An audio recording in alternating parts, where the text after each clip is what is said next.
infrastructure of the democracy, which is voting rights, which must be the Voting Rights Act restoration and the For the People's Act. What doth it profit America if you build roads and bridges and you build infrastructure and technology, but people lose the infrastructure of their daily lives, which is living wages? So we came from a moral perspective, black and white and brown and native, to say we are for infrastructure. Yeah. We are for the Build Back Better plan. And we've even pushed more. We're all for that. But we are asking the House and this Speaker, who has been so clear on the issues, to hold the line. Yeah.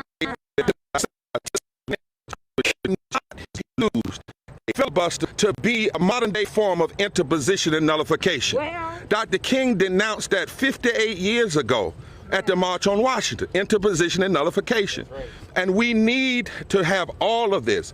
So hold the line and say on the behalf of poor and low-wealth people who will be hurt. Yeah. These voting rights suppression bills are not just hurting black people. It's hitting black people. It's hitting brown people.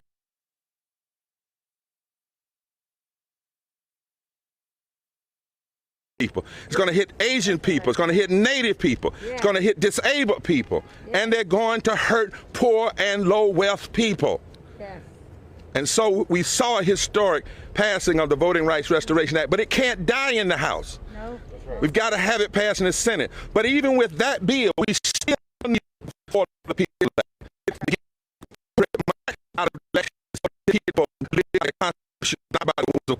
we must still have the For the People's Act that protects the access to the ballot that 56 million Americans used in the last election. And we must have $15 in the union. And we know, lastly, that oftentimes in D.C., they tell us separate the issues. Problem is, when you're in the streets, when you're poor and low wealth, you can't separate the issues. You got to vote.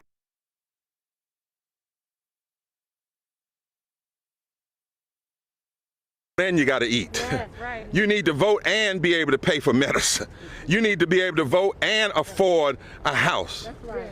And in this country, there's not a county where a person working a minimum wage job can afford a basic 2-bedroom apartment. That's right. In the 21st century. As economist Sachs says, none of this is because of the immorality of the people. It's because the House had a historic opportunity to say, we said this from the ground up, to work with the Senate. And the Senate has to work, but you can't get, we said, please, Madam Speaker, please, members of the House, please, Black Caucus, please, Progressive, you can't get all the economic infrastructure and then leave the infrastructure of our democracy in peril, which is voting, and the infrastructure of our daily lives, which is living wages and social and economic uplift. That is why we came in all of our diversity to be here today. And that is why, Madam Speaker, we are so thankful to you. Yeah. Continue to fight. What doth it profit America if it gains infrastructure and gains a bill, but loses its soul, the soul of the democracy, the soul of people's economic livelihood? And Madam Speaker, we've heard you say it 1,000 times. We have democracy if we can hold it. Yeah. Hold the line, Madam Speaker. Yeah. Let me welcome our Speaker, Nancy Pelosi, to the mic. Yay. Thank you very much, Reverend Barber, and thank you to all of the folks that you acknowledged who were present in person and by Zoom in our conversation earlier today. I welcome the comments that you have made about policy and the connection between voting rights and policy progress for the people. I do not get involved in rules in terms of the Senate and the rest, but I do hope that we can make sure that we have success in saving our democracy, which I do believe is at risk in terms of the legislation now 12 enacted into law 20 bills enacted into law, hundreds more introduced to undermine our democracy. Dr. King talked about nullification all those years ago, and now this legislation they're putting forth, or actions they're taking, for example, in Georgia, to nullify the results of the election. It's so, again, undermining of our democracy. You wonder how they think they can get away with it. Well, we cannot let them get away with it. Right. Let me just say my why. I came to Congress for the children. My husband and I have 5 children, and it just was intolerable to me to, as I raised our children and seeing the needs that kids have, that 1 in 5 children in America lives in poverty and goes to sleep hungry at night. So the Poor People's Campaign is a campaign about the children. So that's one of our connections. I also came here and took an oath to protect and defend the Constitution, and every single day we make a pledge to the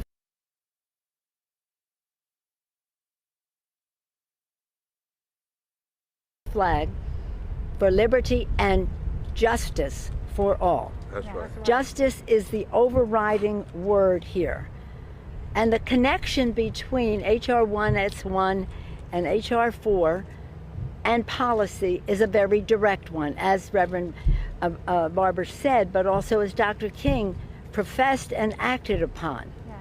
I do believe that one of the most significant ways we can improve the quality of the air our children breathe, the safety of the water they drink, the safety of their neighborhoods by stopping gun violence, the list goes on, is accelerated by stopping big car in the airways in our left country. Hence, we must pass H.R.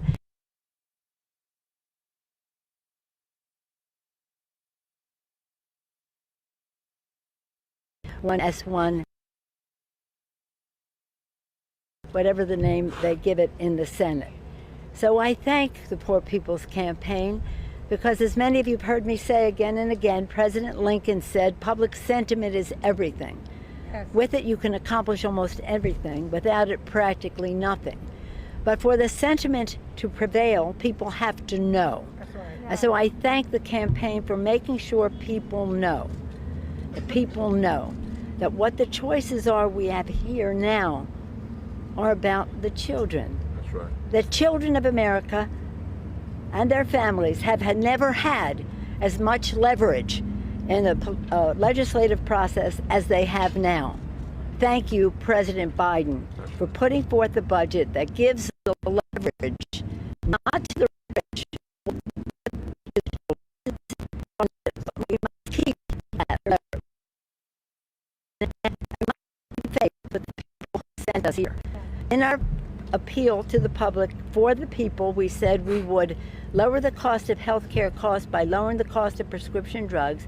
We would have lower health care, bigger paychecks by building the infrastructure in a green way.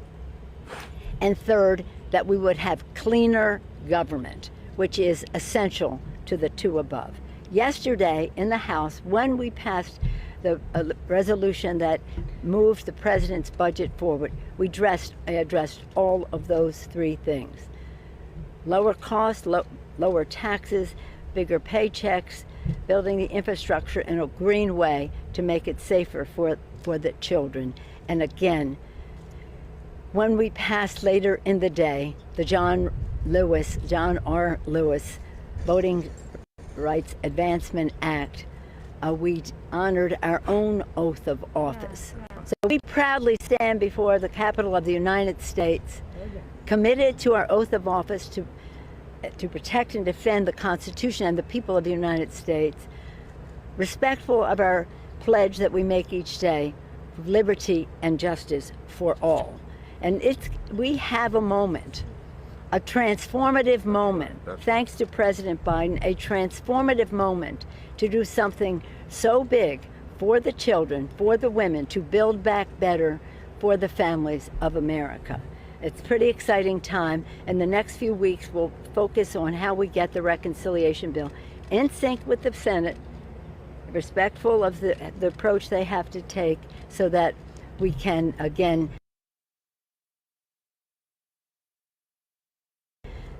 just in a timely fashion for the people, the back better. My privilege to yield floor to Dr. Liz Theoharis. She is a remarkable leader, the Reverend. She's a Reverend. And every time she speaks, we're inspired. She gives us hope. She has knowledge and judgment, and she has been a force for mobilizing the outside. Whatever we can do internally with maneuvering and persuasion is greatly enhanced by the outside mobilization. Thank you for People's Campaign for your leadership in that regard. I welcome. Now, were you going to introduce her or am I introducing? I'll yield the floor. I think I'm introducing. I yield the floor to Liz. I did want to say, Madam Speaker, that as Liz comes, we will have two poor, low wealth persons we want to meet.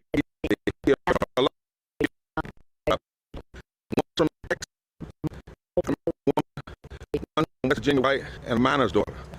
And we need to hear that. And we want you to hear from Latasha Brown of Black Voters Matter. We can have so many voices, but this is critical. 55% of poor and low wealth voters voted last time for the current administration. There are 65 million poor and low wealth voters in this country, 1/3 almost of the electorate.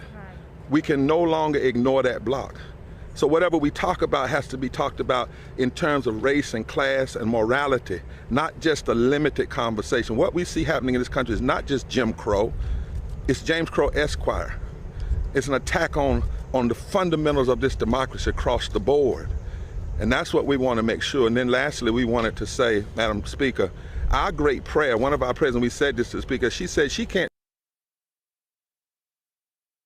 determine the executive branch does, since she's in the topics. Now, to hold the line.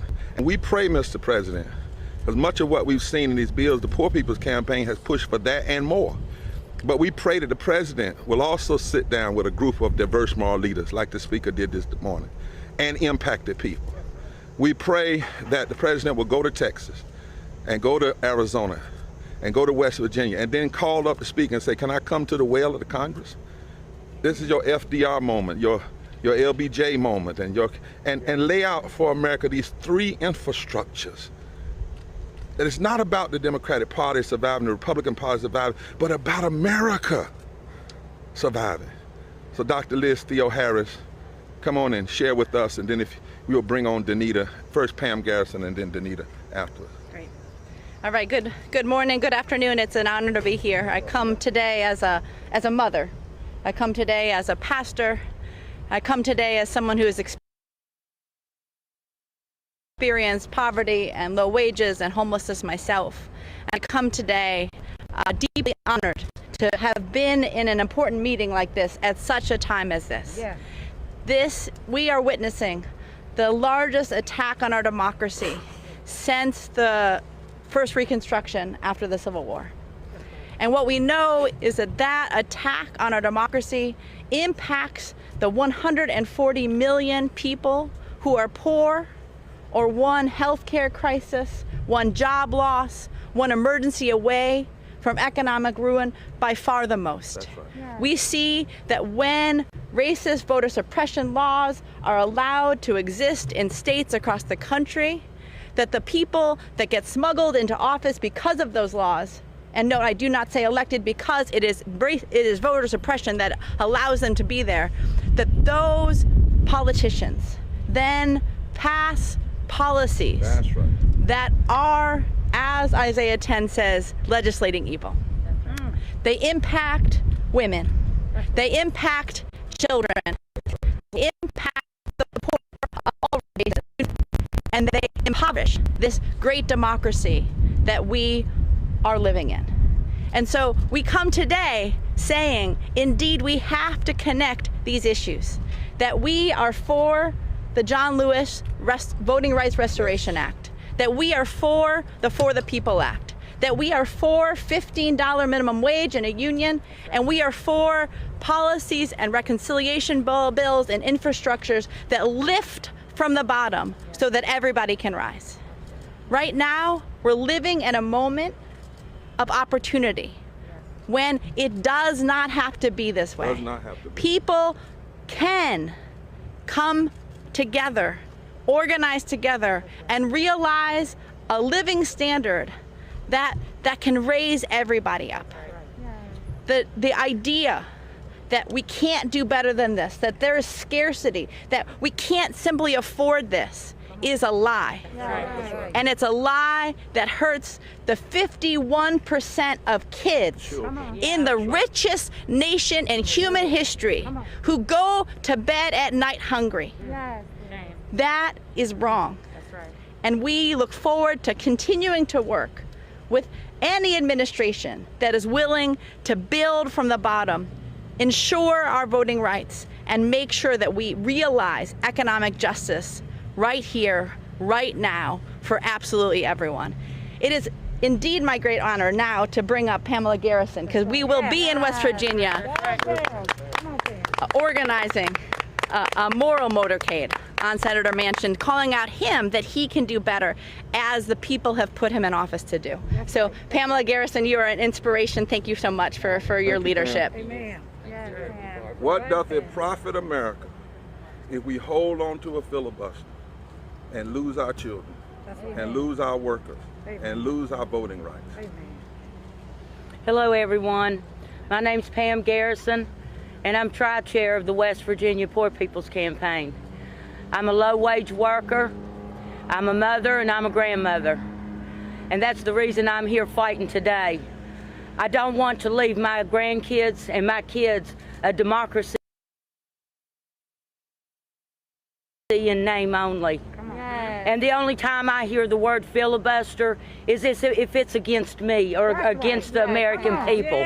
I don't hear the word filibuster to take up for corporations and stuff. It's to block what happens to me. I want a $15 minimum wage. I have worked my whole life. I'm not lazy, but I am poor because of the policies that has been enacted. No one will listen to us. We're telling them we can't pay rent, we can't buy a car. I'll come from West Virginia. Tomorrow we're starting to celebrate the Blair Mountain, the miners at Blair Mountain. Well, I feel like I'm carrying on the same traditions and I'm standing on the shoulders of my ancestors, because what we're getting paid now is the same as script. We can't afford a home, we can't afford a car. We can't afford it. I know of people that is plugging tires and bumming tires for 2 weeks until they get a payday. That's how we're living. We don't, these so-called filibusters. I've been in West Virginia working against voter suppression laws. There's 710,000 low and poor wage workers in West Virginia. We are 95% white. I have been fighting 15, 20 voter suppression laws. This is not about race. This is a strategy to control us and to keep us poor and beat down. And so thank you, Ms. Pelosi, for listening to me, because my representatives aren't. That's the reason I'm in the streets, trying to get them to listen. We're hurting. We're scared. We're scared. We seen 9/11. We seen January the 6th, and I'm scared to death of the political insurrection I'm seeing in the states and in my halls of Congress. You know, we got to have federal help. This by the states ain't cutting it, people. They're just getting worse. We need federal help. That's right. So thank you. Thank you. People, join us tomorrow for our moral march on Manchin. Join us. Okay. Thank you. Thank you. Thank you. Thank you, Danita. Jones, yes. Beautiful. Come on. Thank you, Speaker Pelosi, for taking the time to hear me, taking the time to hear us. And to the media, I want you to take your time to truly hear me. I'm from Texas, and our elected officials fled Texas to stop a voter suppressive bill that's so suppressive me, not even being disabled, will have to choose whether I want to pick my child up from daycare to avoid a penalty or to vote.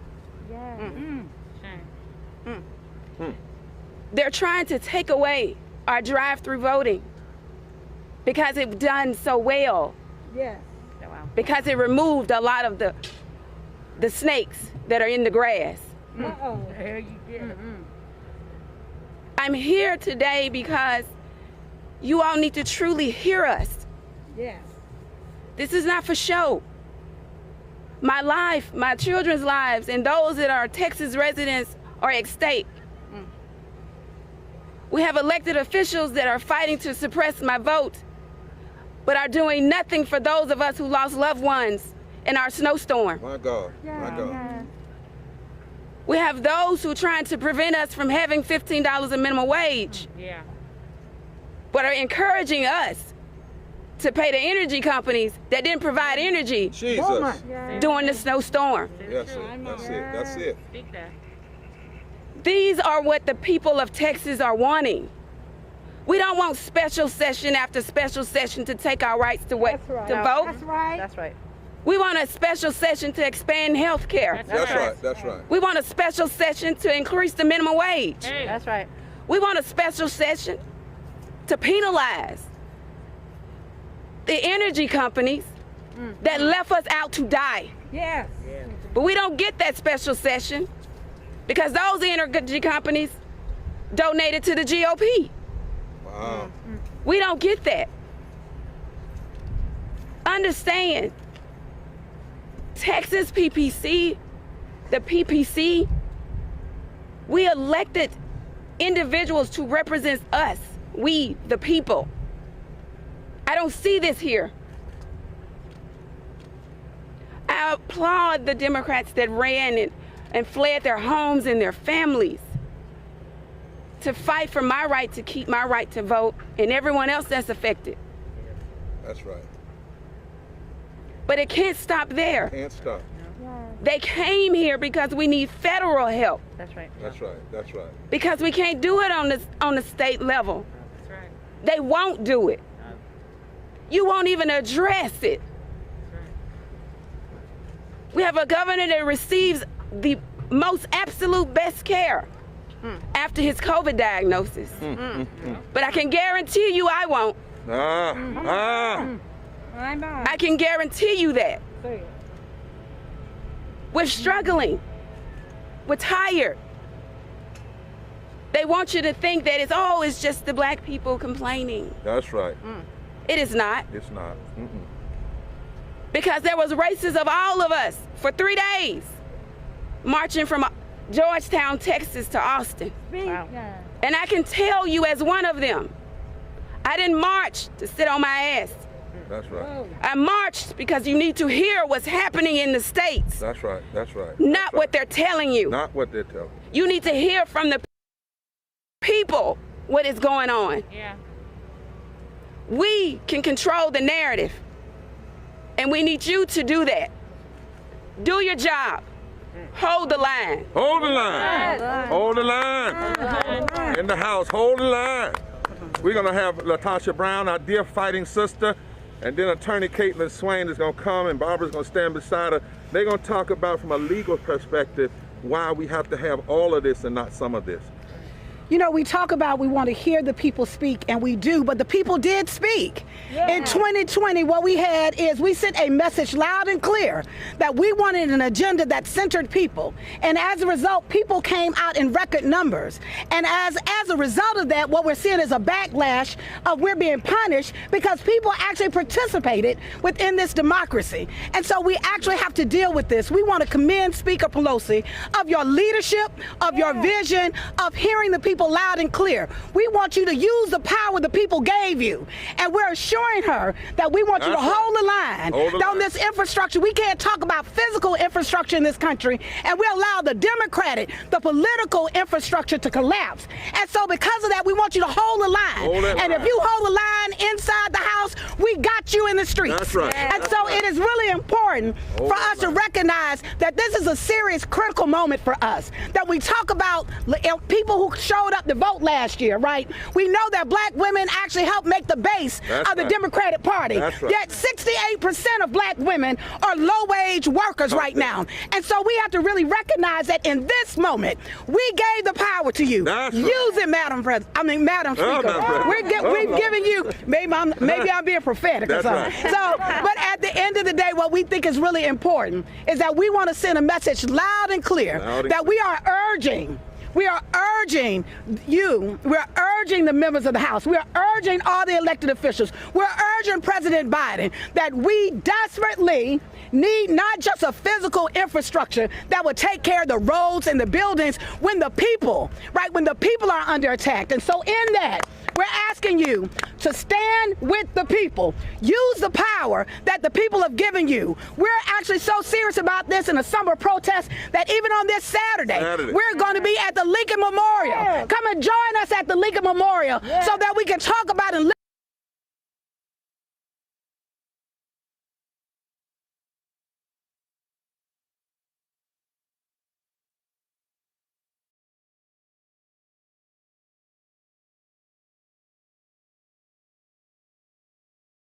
up these issues and talk about how serious we're going to be. Hold the line. Hold the line. Hold the line. Kate, whatever banner you on, get into battle. But you go welcome to that banner, right? Right? That's right. Good morning. My name is Caitlin Swain. I'm a voting rights attorney with Forward Justice in North Carolina. Today, you heard from the Speaker that she is going to keep faith with the people. And what we have learned in North Carolina is that when you keep faith with the people and when you hold the line, we will win. We will not just win against the backlash. We will expand the we in we the people.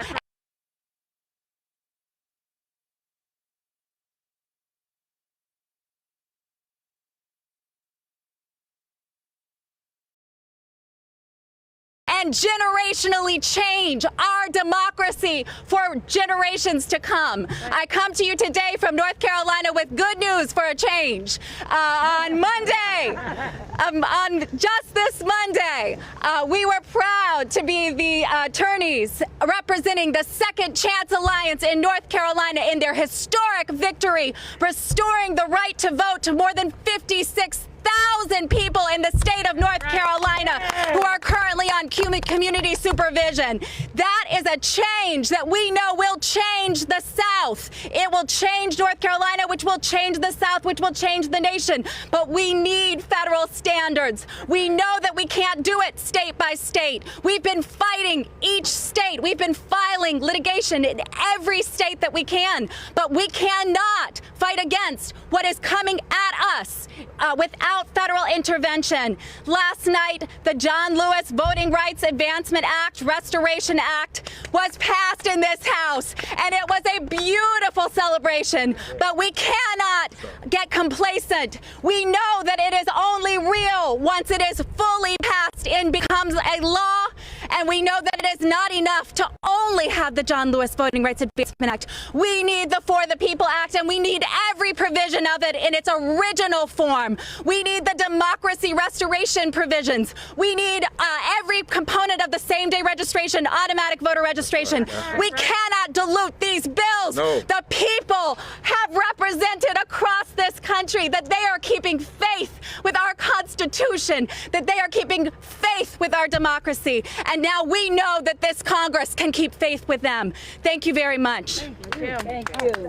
Members of the media, you've heard it clear from all of these moral leaders, the Poor People's Campaign, from Black Voters Matter, Transforming, all of these.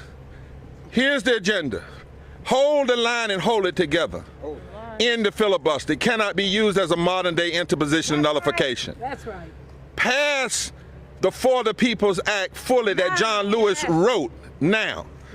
Pass the Voting Rights Act restoration that is written in his name now. Pass $15 of living wage and lift those 32 million Americans who make less than living wage, who saved us during the pandemic. They went to work, they got infected, they got sick, they died. Some of them died. And we called them essential. Treat them like it. That's right. And raise that living wage. Raise it. And then pass infrastructure that reaches to poor and low wealth community. Pass the Build Back Better plan. But do it all, not some of it.